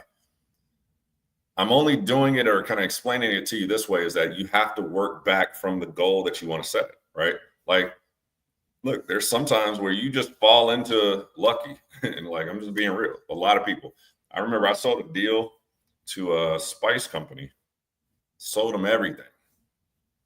And it didn't start until the next fiscal year. I didn't get paid for it. So somebody got into that role, day one, hit their quota because of all the work I did. There's two approaches you could have after that. Okay. Two approaches are, oh, man, I already hit my quotas. I ain't got to do nothing this year. Or, that's amazing. I've already hit my quota. I'm going to try and double it. And that's the difference, man. That's what I be talking about with the mediocre and the extraordinaries, right? There's some people who will hit their quota on day one and be like, man, I hit my quota day one. And then if I'm managing that person, they hit their quota on day one, we get to the end of the year, and I got to give them some sort of bonus, based on their effort. I give them 0. Hey, man, how you going to give me 0? I hit my quota. No, you didn't. You walked into that and you were okay doing nothing else. Or you walked into that, yeah, I got paid for it too, but you doubled it. So here, man, I'm gonna give you the best I can. I'm gonna give you as much as I can give you, right? So you just got to think about it from that perspective, right? It's what you're saying is like, it's obvious that the more you do, the more output you do. Like, yeah, there's a work smarter, not harder. I get that, right? That's definitely true. But if you're working smart a lot, then you get even more. You know what I mean?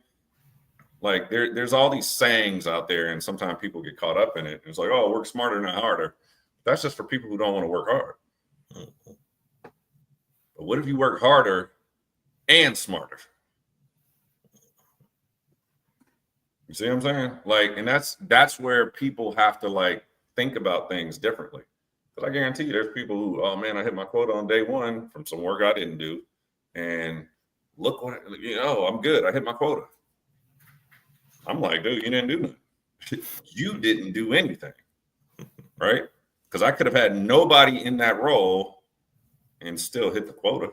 Like the sales, I don't get paid because it was you. I get paid because the system put it in that way. You know what I'm saying?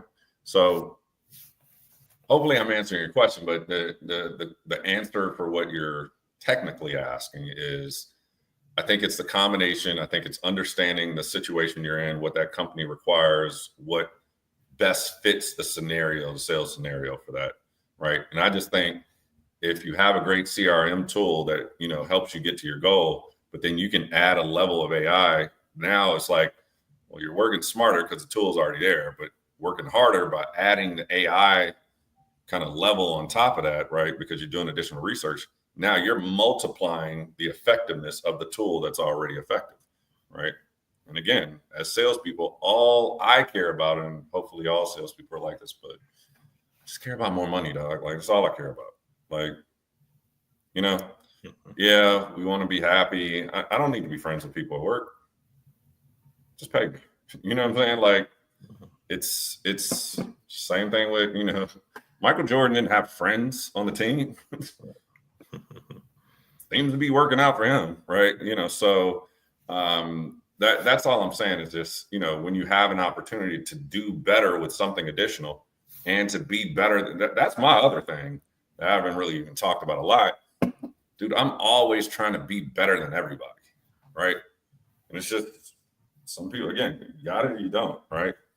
And I've been managed teams and been on teams where people were just like, oh, like, I don't know, I'll go all day about that. So, hey, Horace, Yeah. Or I know you're talking a lot about mindset right now. Just during your career, did you read a lot of sales book or self-help books, throughout your career? Yeah. I like the Challenger Sales and Medic and all that. Yeah. Mm-hmm. But I still think, Ahmad, I would say his question was, did I read like self-help books and mindset and things like that? Yeah. And I think I'm, in the more modern age, you watch videos. I like the video stories and people giving their own personal accounts kind of thing. But books are good too, because of the way they make you focus on things. But yeah, definitely you want to kind of create that state of mind, right? Because again, if you don't put yourself in the state of mind of success, again, and I always frame sales is not a job that you just go to, clock in, clock out, and get paid, right? Like sales requires performance. So, as much as people want to just kind of like, oh, I showed up today, and it's just like, yeah, but what did you produce, right? It's like being on a sports team, right? Yeah, you could be on the field, but if you don't have any value, what is the point, right? And so, yeah, I think mindset is an important element to sales because it's constantly achieving. And that's another thing for anybody thinking about sales, yes, the payoffs are great, but I want you to understand it never stops though, right? Like you don't get the days off or the years off, right? So it's like, you're going to get to a quota, you're going to get a quota, you achieve that quota. And it's like most people's tendency once they achieve their quota is that, oh, I hit my number, I'm good. And again, what if next year you're not able to hit your number? And then this year you could have exceeded it crazy to balance the unknown of the future, right? And that's, again, mindset, right? It's like sales stuff. You got to show up every day, man. You got to show up every day. And that's not saying no vacations or anything, but it's just saying, remember, this type of work requires a constant drive, right? And a drive to achieve, sort of thing. So I don't ever want to mislead people about that. So, all right. We are close to, I know we got an extra 10 minutes, so we got about 24 minutes left. We might not need all of that unless you all want to keep going. So, all right, know your customer, market research. So some of the key points here, research, and we talked about a lot of this, right? So research target markets and decision makers. And again, that's to help you with your effectiveness, right? And when I say effectiveness, efficiency, it's if you need to talk to 3 people, but you had to talk to 10 people before you got to those 3 people, it's not very efficient. You want to get right to the 3 because, again, time is your enemy in a sales process, right? The more it takes, the less likely it is to happen. There we go. Leverage artificial intelligence tools for efficiency. I won't beat the dead horse on this. We've talked about it. Tailor messaging to address specific challenges, and then learn about customers' problems and challenges. So this is kind of almost like a summary because I think we've covered a lot of this, right? But again, it's same things, right? It's that you're leveraging every tool that you have available to make you successful. Typically, the company will provide it, but if you can gain an advantage, right? Because again, I sell to customers who don't want artificial intelligence yet for whatever reason. And it's like, good luck with that, because again, I always tell people your competition is not going to call you and be like, hey, we're going to start using it, so you all should go ahead too, right? So, whatever you need to do to make yourself more successful and kind of be ahead of the curve, I highly endorse it, highly recommend it. Questions on any of these things? I think we've touched on all of these. Nope. All right. Key principles for success. So master your product. I love that. And products, plural, right? The more you know about, and then let me be clear about this. So when I say master your product, the tendency is that, oh, I need to know how it works and how it does this. That's good to know. And I don't discourage that. Mastering your product is more about how is it different from the other products that do the same thing? That's 1. 2, what is the problem that it solves? right? And then how do I listen for the product, right? So when a customer's telling me their pain points, telling me their problems, how do I, master the understanding of my product to know that these are the problems that it solves, so that I can now match it up and then be effective, in making the connection to the sales rep. All right. So that's kind of what I mean there by master the product. Next, communicate effectively.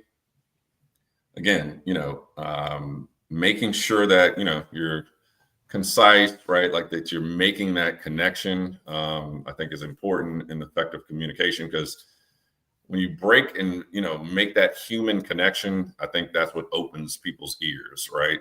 And so to get people's ears open so that you can communicate effectively, I think that's kind of your, unspoken initial kind of intro to the conversations and communications, right? But communicating effectively is, again, being able to truly verbalize and explain how your solution solves a problem that they have. And remember, another big thing with SDR BDR is that you're not the sales rep. You don't have to close the sale, right? So understand, like, you want to get them close. Don't get me wrong, get them as close as you can. But remember, your AE or sales specialist has a role. So, again, there's so many different companies, so many different roles. Understand what the measure is for you to be considered successful, right? Let me just check one thing real quick. And so once you do that, then, you'll be able to dig into that a lot better. All right. Practice active listening. Very, underestimated trait, right? Like active listening is, you don't want to sit there and just be quiet, right? But at the same time, while you're hearing the customer explain their problems, because when you're talking to customers, they should talk more than you, right? And I don't care what level of sales you're at. You want the customer always talking more than you. But active listening is that you are solving the problem as you hear it, right? You're taking the notes, you're thinking about how to, position the solution, but also never ignore what they're saying, because you don't want to miss anything. A lot of this is going to be resolved, I think, in the next year or two by, AI taking notes for you. I've seen it. It is incredible. Like, it is incredible, the capabilities. So, that'll be something that I think we'll get better with over time. Manage your time well. Again, that's kind of in the process of the CRM, the follow-up, the outreach, things like that. And then stay resilient through challenges. And that's the one I think that's most relevant to this role, is staying resilient through the challenges. Is like, you're going to get a lot of no's, right? You're going to get a lot of people who are slow. But again, if you focus as an SDR and BDR, not on solving and selling the solution, but whatever your metric is, right? If your metric is just to get the meeting with the AE or a sales specialist, focus on that, right? Don't consider yourself failing because you're trying to go beyond what your goal is. Does that make sense? All right. And then, yes, so stay resilient through those challenges. All right. Last but not least, building your strong foundation. So again, we'll conclude here with the kind of core responsibility skills overview. We've talked about those things. Introduction to the tools and techniques. Again, the CRM, I think AI are probably going to be your best friends when it comes to this. Again, being effective in managing your time, super important. The importance of market research. And remember, market research, and I'll also add customer research, right? Because understanding the market, understanding the problems that your customer faces, but also understanding them industry-wide, right? Like, is this something specific just to your customer, or is it their entire industry that is facing the issues? Those are just important things to decipher and differentiate so that you can understand how to be successful in the role. All right. We actually finished on time today, but that doesn't mean we have to end our time. So I know we got people on the live on a bunch of, we got 45, it looks like, on LinkedIn. I got some here on Instagram. Let's just ask them questions, just have some open conversation. And guys in the class, same thing. Let me know what you thought about it. Questions. Is there something you feel like I missed that maybe you wanted to understand better? Anything like that?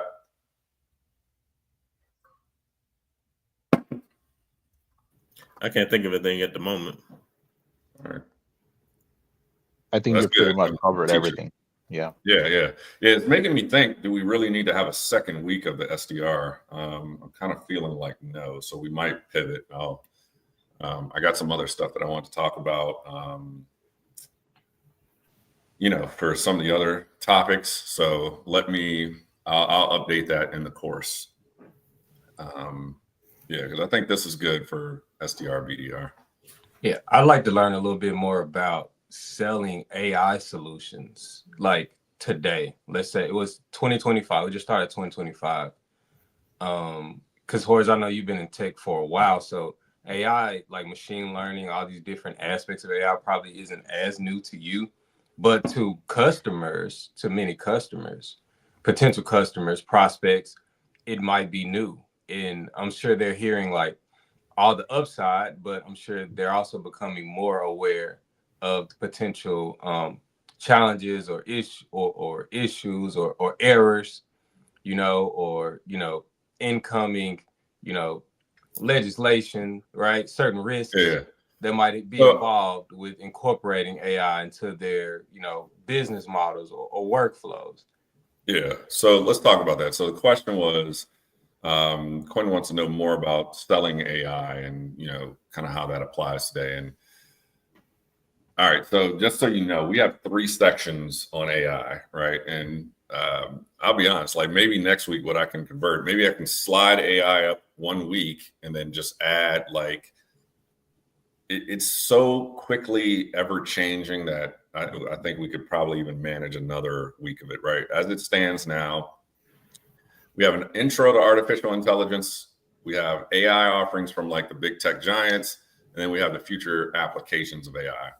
I probably made and built these sections 2 months ago, and it's been like revolutionary even in the last 2 months, right? Like with the new announcements from the video, with Google's VO product that's going to probably be better than Sora.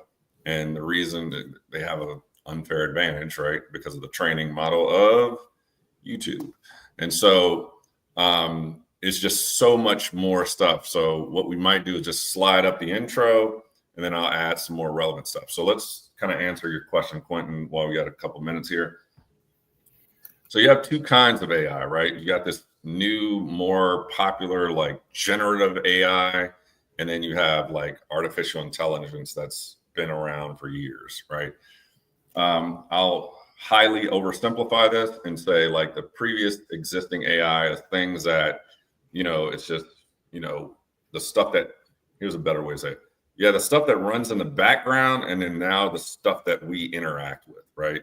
The stuff we interact with now is more of that Gen AI, so ChatGPT and Gemini and all that stuff, based off large language models. It's able to kind of produce and be like your assistant and things like that.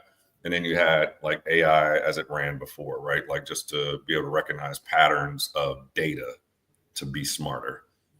I know I'm oversimplifying. Trust me, in the course, we'll get a lot deeper, but you got an idea of kind of the 2 parts. I'm assuming you're talking more about the Gen AI stuff, more this newer Chat GPT and all that type of stuff.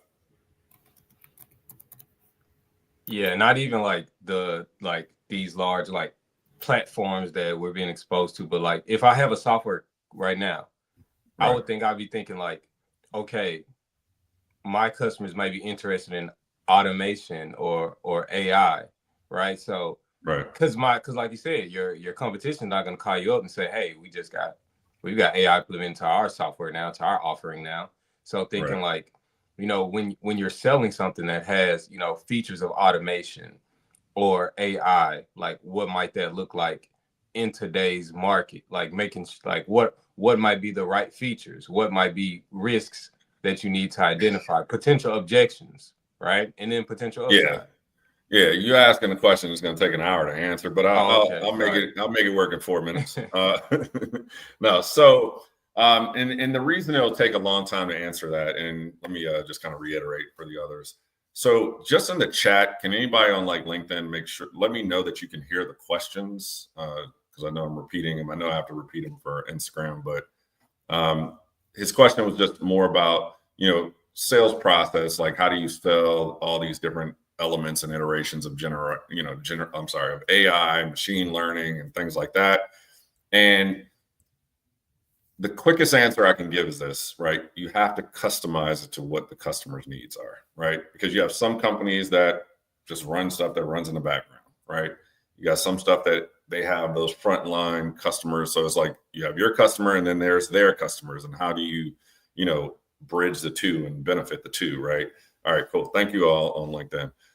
And so I think you have to obviously just tailor it to what your customers need, right? Like when you talk about some of the stuff that runs in the background, like that's an efficiency, operations, finance play, right? Because you're processing mass amounts of data, right? That again, if you go from, we gave this example weeks ago where it's like there used to be like physical logs that you would take in like a notebook, right? And we just store it in the background somewhere, right?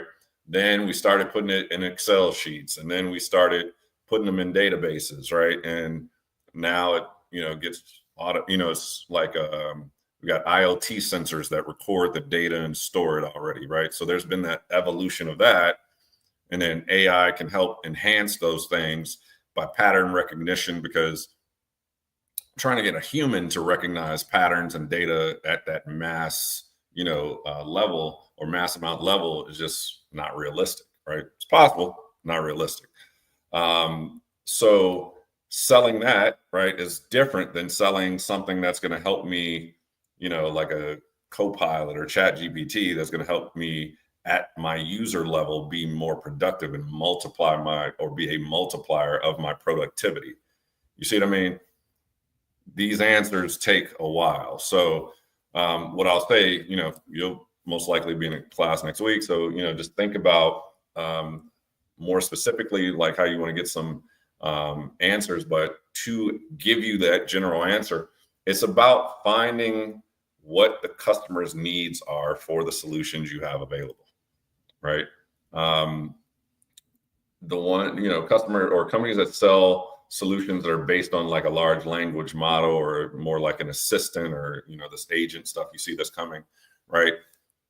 They typically will have the capability, but they're just selling something different, right? And then that problem is a different conversation. You're not talking to some cloud solution architect in the company. You're talking to an end user or a manager of, or, VP of end users that need to be better at Excel or, and like, I don't know, right? There's so many different variations, right? So I'm not trying to like give you like, oh, there's not an easy answer.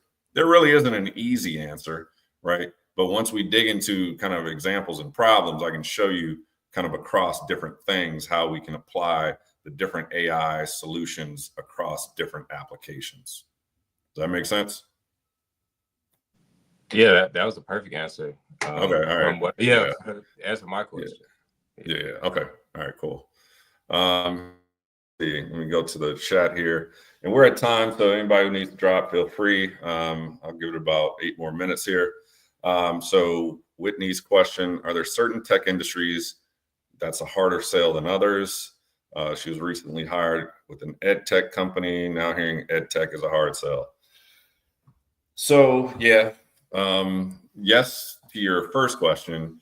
Ed tech, I mean, a hard sell, it depends on who's telling you that, right?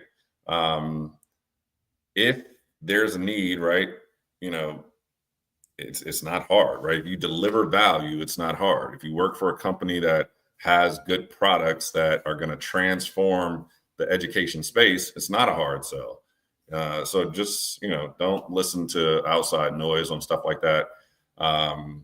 The challenge I would say in education sales and ed tech is that typically it's an industry that doesn't want to change as quickly. Teachers have a fear, whereas Ahmad, I'm not calling you out, but some teachers have a fear that, technology will replace them. And I don't agree with that. it should be a multiplier, right? Because, you know, the guys in class, they know. I give the example of my daughter. She just started at Spelman College, right? It's not cheap. And so we were doing a homework assignment. So I speak fluent Spanish. So she sends me her Spanish homework. Hey, Dad, can you help me with this? And I had two choices, right? The choice was either I could go problem for problem and help her, you know, solve it, even though she knows Spanish and just was being lazy.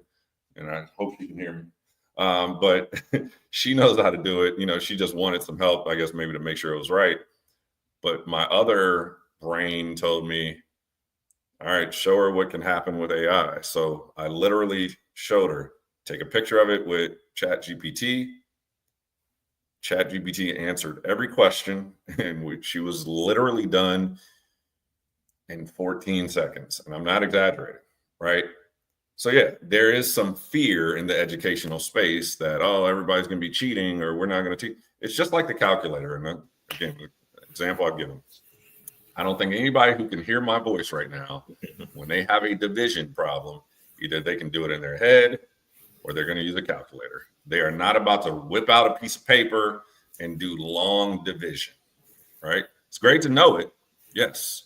But if your point is to have a problem, get to a solution, calculator or your own mind is going to be the easiest, quickest way, right? So I think the education area needs to evolve. And if you are selling some type of innovative software, innovative products to help with those solutions, that's not a hard sell.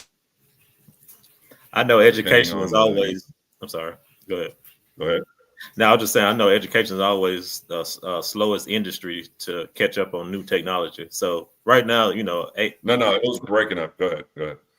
Oh yeah, I'm just saying that I know education is always the last to catch up on technology when it comes to new technology. Sometimes they try to fight it, but eventually they have to catch on. So it's just a matter of time.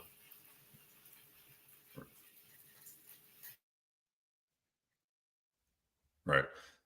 I'm going to give you a counterpoint to that, right? And for those on Instagram, you were saying that education is always like last to adopt technology, last to catch up. Here's the counterpoint, right? Do we consider universities education the Georgia Tech University? Do we consider that education? Of course we do, right? Yeah. Mm-hmm. And when you think about it, education is slow to adopt at a certain level, but then they're also the pioneers at another level, right? They're the ones who discover the nuclear technology, the surgical techniques that nobody,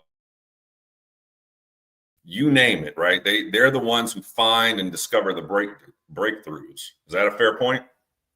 Yeah, that's fair. That's fair. So if that's true, right, two things can be true, right? Which is, yeah, they can be slow in certain things, but they're also the front runners, right? So that's why I said it. Yeah, it depends on what you're selling. If you're selling something to help them be pioneers and break through and create new discoveries, then, you know, they're not going to be slow. They're going to adopt it and buy it from you immediately, right? I just coordinated the president of Georgia Tech just visited the Microsoft campus, right? And I heard, like, I didn't get to go, but it went great, right? So point is, it just depends, Whitney. Hopefully I've given you the longest answer ever, but it just depends on what you're selling, right? That's why I say, be selective in the jobs you take, right? So it looks like we're having some internet issue or connection issue. Maybe it's me. I hope not. All right, last question here. So Kurt, should we stay away from startups to have a better success rate as an SDR BDR? I think generally I wouldn't say stay away. If they're paying you crazy money on conversion, right? If I told you there was a startup that paid you $58,000 base salary, but each time one of your leads converted, you got a $10,000 bonus. Would you do it? Would you want that job? Of course you would.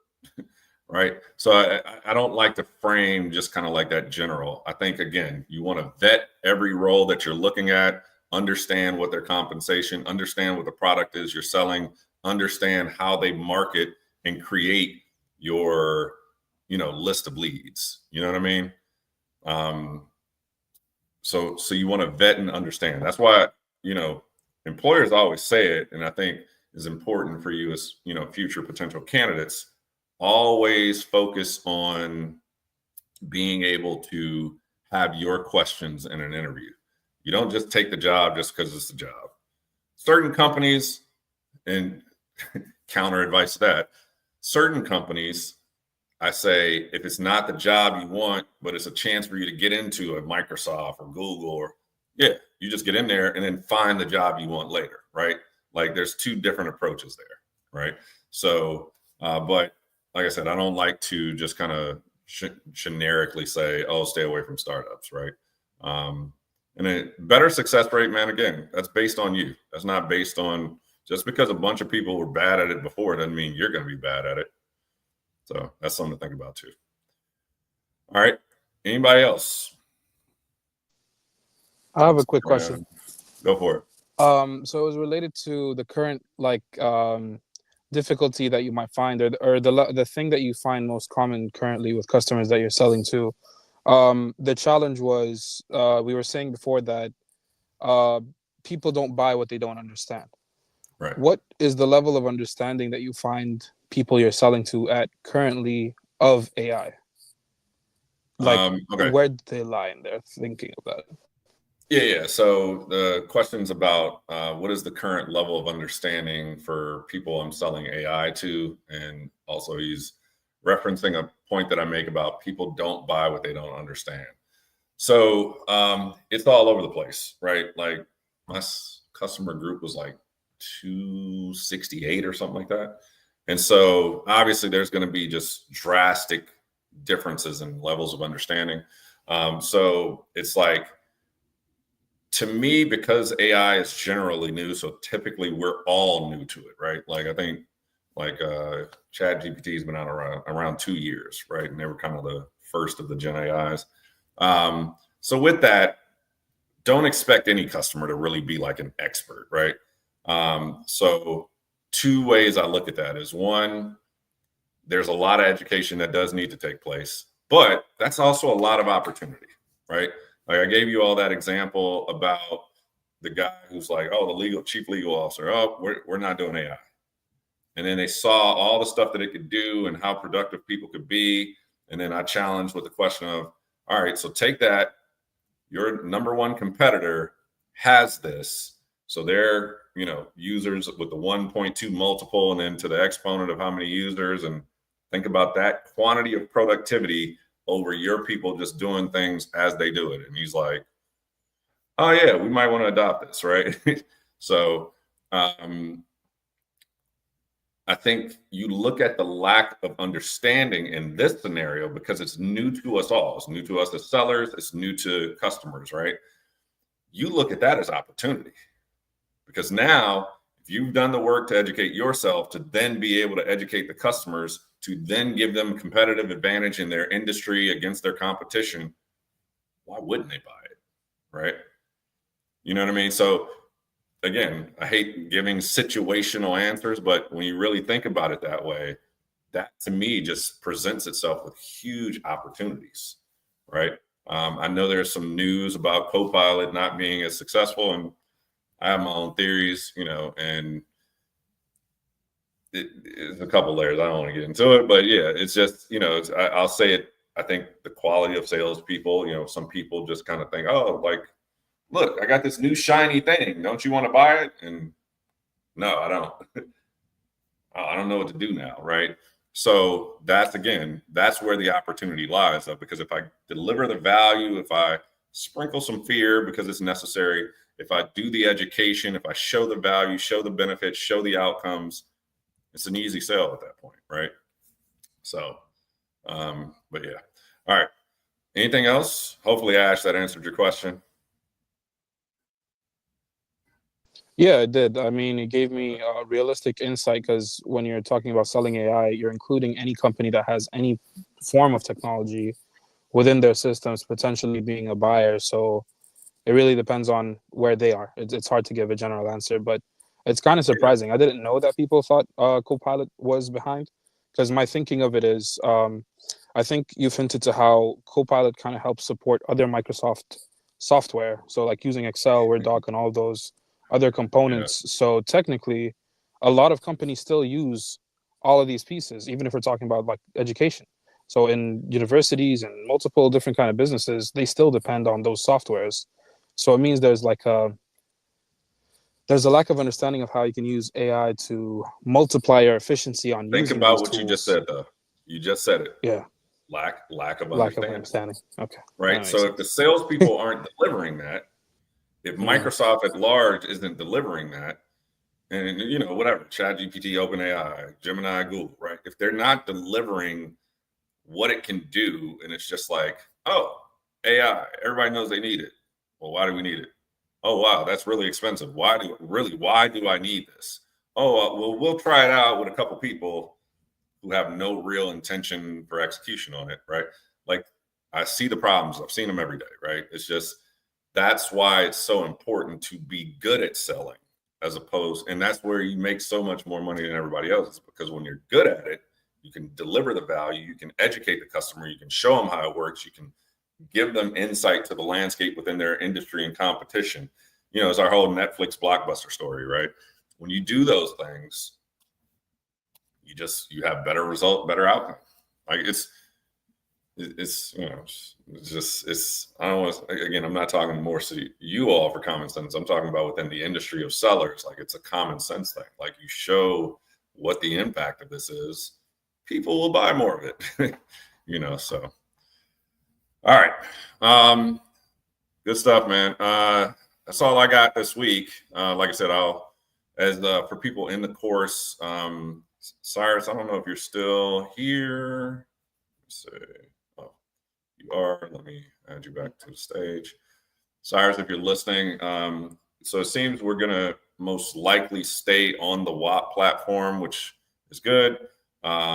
We have gotten some, been in contact with them to make some updates. So things have been going better. Hopefully, can you all, Andrew, Anthony, Ash, how's it going?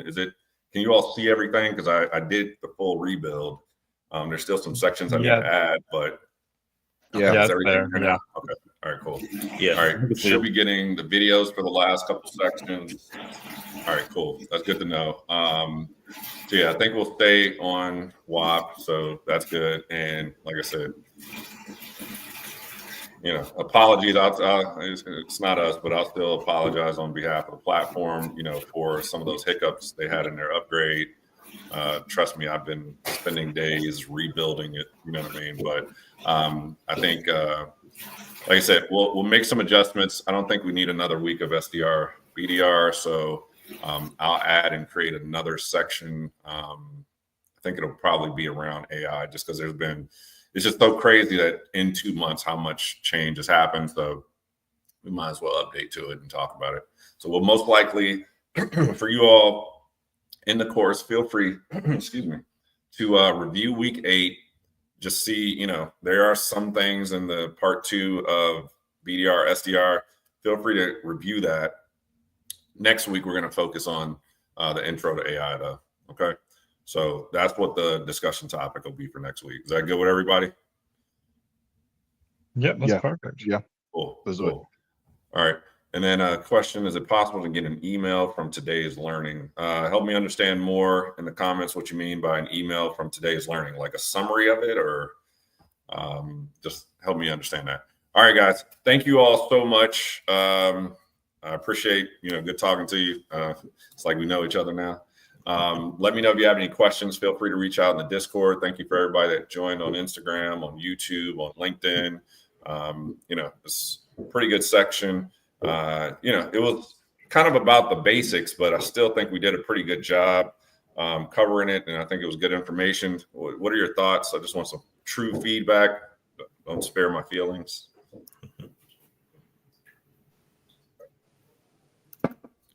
All right. I don't know if no feedback is good feedback, but all right. Yeah, we'll talk about it later. Quentin, you got something or?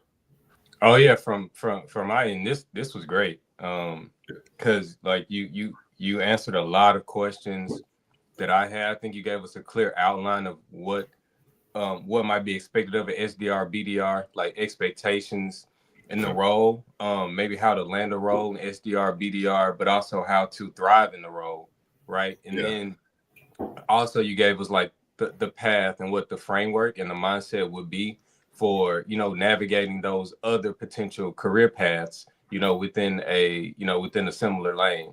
So that was great as well. Got a chance to get into the AI, and I liked how you clearly showed like how you can apply the same framework and mindset to, like, we looked at, because like you said, there's not a lot of education on AI, but it's like it's still a new innovative technology, you know, so you can still look at it the same way. The education is coming. We got 3 weeks worth, so you jumped on the lives at the right time. We got 3 weeks coming up, so don't worry, it's plenty of information. Yeah, that's perfect. That's perfect for me, because I want to, but now I got foundation, right? You know, because even as much as we might learn about AI, whatever the next technology is, selling it is still the same, right? Like it's still identifying, you know, those customer needs, what their problems are, and then connecting where our solution can meet their needs or solve their problems. So being able to have the foundation of that, I think now I'm more ready to build on my knowledge base of AI or these other technologies, you know, in solutions that are being introduced in the industry. Yeah, and I would say if you check back on some of we have all the live sessions are in the WAP, in the you know, we got in the class list. I think it's under like enhanced text sections or something like that.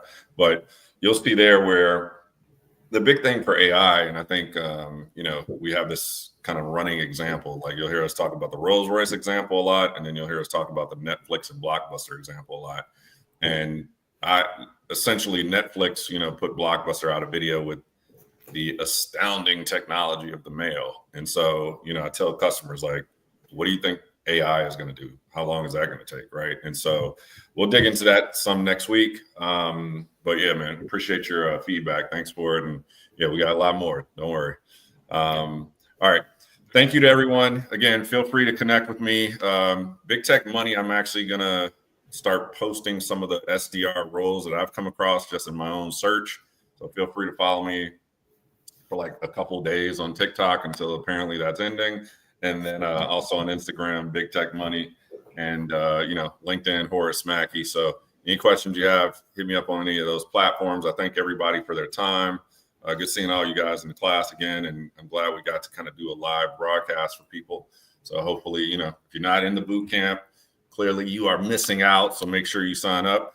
And, you know, we'll tell you more about the personal networking accelerator option as well, which is where, you know, once you get through the boot camp, then you'll get a session with me. You get a session with a recruiter from Microsoft, and then your choice of 2 sessions, all 1 hour long, with either someone from Google, SAP, Microsoft, Amazon, AWS, IBM, Salesforce. You know, I have a pretty large network of people that work in all these places, and, you know, we connect you with it. You know, your goal is to get a referral, to make sure that you're fully informed and doing a great job to be able to represent yourself in like a interview scenario session.